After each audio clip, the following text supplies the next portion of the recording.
Ira Boliedo po, Rappler reporter. Nandito pa rin tayo sa labas ng Senate kung saan nagkaroon ng shooting incident Wednesday night, May 13, pasado alas 12 na po.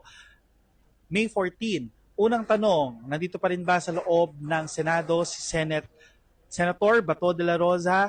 Yan yung sabi ni Jimmy Bundok. Diba? Yun yung sabi ni Jimmy Bundok, nandyan pa daw po. Ipahanap nyo nga kay Jimmy, baka makita niya. Ituro niya kung nasan si Bato. Diba? Ginagago po tayo nitong artista nga na to. Artist, singer eh. Artista nga. Diba? Hindi po namin masagot for certain. Kami mga Ay, si Bundok masasagot yan.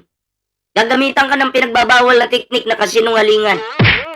journalist, pero kukunin po natin ang sinabi ng kanyang attorney na si Attorney Jimmy Bundok as of 11 p.m. ay nasa loob pa rin daw si Senator Bato de la Rosa. Yan yung sabi ni Jimmy Bundok, di ba?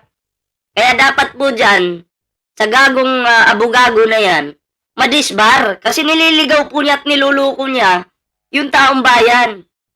Attorney ka, pero, di ba, tanga ka.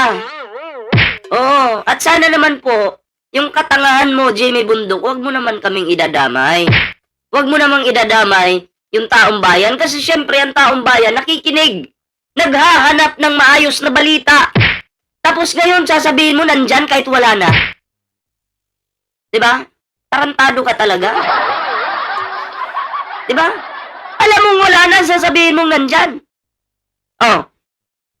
Anong tawag sa'yo? 'Di ba gago? Sinabi rin yan kanina, bandang alas 10, alas 11 ni DILG Secretary John Vic Remulla na pumasok sa loob ng Senate building. Isa pa ito si John Vic Remulla. John Vic Remulla nakipag-meeting sa mga senators. Ang sarap pa ng tawanan nila sa loob. Diba? Masayang masaya si John Vic Remulla pero hindi niya ginagampanan yung kanyang trabaho. Diba? Huwag ka naman tatamad-tamad, John Vic. Magtrabaho ka, pinapasahuran ka ng taong bayan. 'Di ba? Dapat sa'yo, tadyakan no? Sipain. Palitan ka dapat. 'Di ba? Hindi na po nakakatuwa yung ginagawa nitong John Vic na to. 'Di ba? Wala na po eh. Yung tiwala ng Pangulo binigay sa'yo, pero sinayang mo. Anong sigaw ng taong bayan ngayon? Palitan ka. 'Di ba? Kasi wala kang silbi. Imagine wala ka nang mapupuntahan, John Vic. DDS galit sa'yo. Kami ngayon, galit na sa'yo. Kung may bala kang tumakbo sa 2028, sino susuporta sa'yo? Sino? Ay, nako. Susunod na tanong, ano pong nangyari? So, base po sa accounts ng DILG at ng Senate ay may mga armed men po na pumasok. Ang ginawa po nila, ang ginawa ng Senate as a response ay nagpaputok, warning shots daw umano. Nagpaputok, take note Senate po, yung nagpaputok, yung mga, siguro yung mga alagad ng mga senators. Sila po yung nagpaputok. Okay? At may umami na po niyan. At in return, itong mga armed men ay nagpaputok din. Base po sa bilang namin, more than 10 po ang narinig naming gunshots po mula po sa loob ng Senate building. Susunod na tanong, meron po bang naaresto? Wala. Wala pong naaresto. Kaya kailangan itanong yan. Bakit po hindi hinabol? Bakit walang aresto nangyari? Pero kung tatanungin po si DILG Secretary Remulla, walang in custody. Wala silang hawak. Susunod, ano pong motibo? Hindi pa rin daw alam ng DILG at ng Senate ang motibo, although they have people in mind. Susunod na tanong, may suspect na po ba? May persons of interest na po ba? Wala rin po. Kasi nung kinaklarify natin yung mga ganong mga bagay, ayaw sumagot directly ng DILG at ng Senate. May tinatago. Meron pinoprotektahan. Yung mga bagong pasok dyan huwag kalimutan mag-like sa ating live ngayon. Like, share, subscribe po. Ayan. So, susunod na tanong din po, ano po ba ang mga susunod na hakbang mangyayari po dito sa loob ng Senate?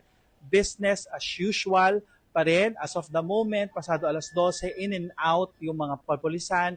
Nakita natin kanina pumasok ang Criminal Investigation and Detection Group Unit ng PNP. Yung forensics unit nila ay nandito para imbestigahan itong nangyaring barilan. Sabi rin kanina ni Senate President Alan Peter Cayetano ay sweep, check nila yung mga dito, yung mga facilities para siguraduhin na safe na ito. In and out din, kanina pa, si PNP Chief Jose Melencio Nartates Jr. as of the moment, 12 pasado alas 12, May 14, nandun pa rin siya sa loob. Kasama niya po si Interior Secretary John Vic Remulla. Marami pong tanong sa inyong sipan, ganun din po sa aming mga media. Pero Ay, yung mga tanong po na sinasabi niya, yun po yung tanong ng taong bayan.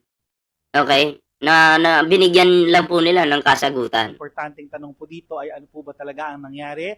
Masisigurado ba ng ating kapulisan na malalaman nila kung sino ang mga nasa likod nito, ano po ba ang motibo nila, at kung ito po bang nangyari ay may connection po doon sa ICC arrest ni Senator Bato de la Rosa or doon sa impeachment trial ni Vice President Sara Duterte. Pero isa lang po ang malinaw para sa ating lahat, the Senate at yung mga kapulisan natin, law enforcement agencies, have some explaining to do para po sa ating publiko. So, ayan yun po yung mga katanungan ng taong bayan, okay, na binigyan po ng kasagutan, okay? Pero yung sinasabi, uulitin ko po, yung sinasabi po ni Bondok na si Bato nandyan pa sa loob ng Senado, fake news po yun. Okay? Kumbaga, nagbigay po siya ng statement po na wala naman pong katotohanan. 'Di ba? Alam naman po natin basta di sinungaling.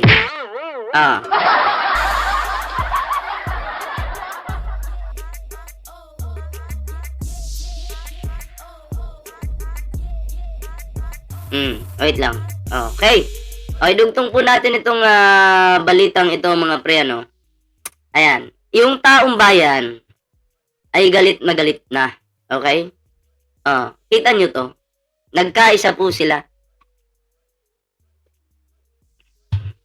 Nagsama-sama po sila mga pre, panoorin natin.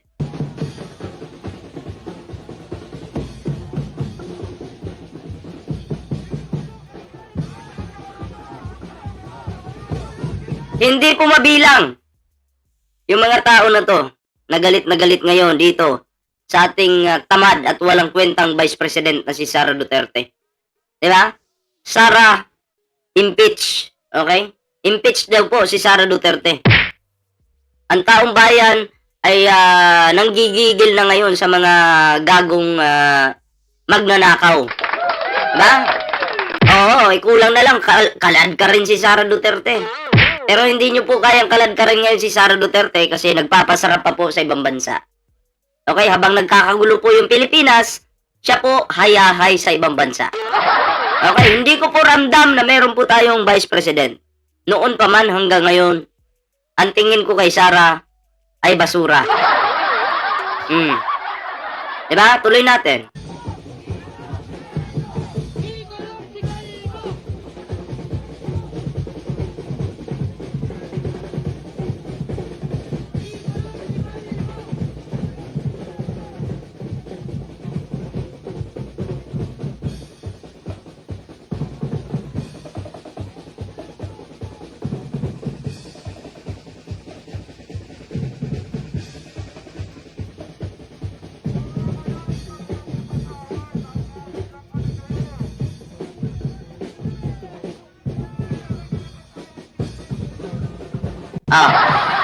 Ayan.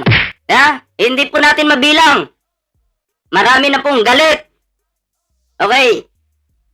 Kay Bato, sa mga senators at kay Sara Duterte. Nararapat lang po, no,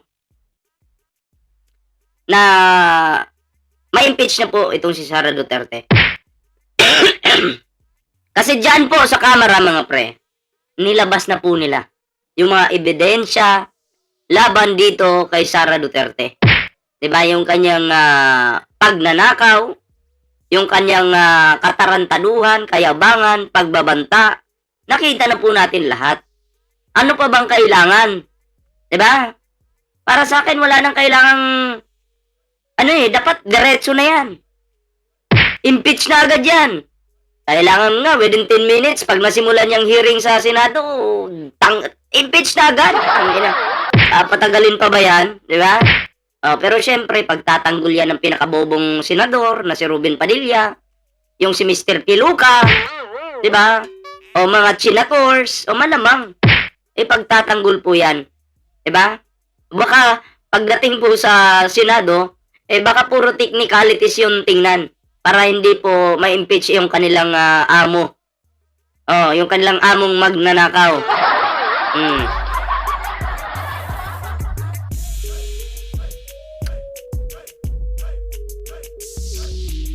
Kayo mga pre, ano po yung inyong reaction dito? Ayan, comment down below para naman po makita natin yung inyong kanya-kanyang reaksyon at opinion sa videong ito mga pre. And syempre no, may TikTok po tayo dyan, may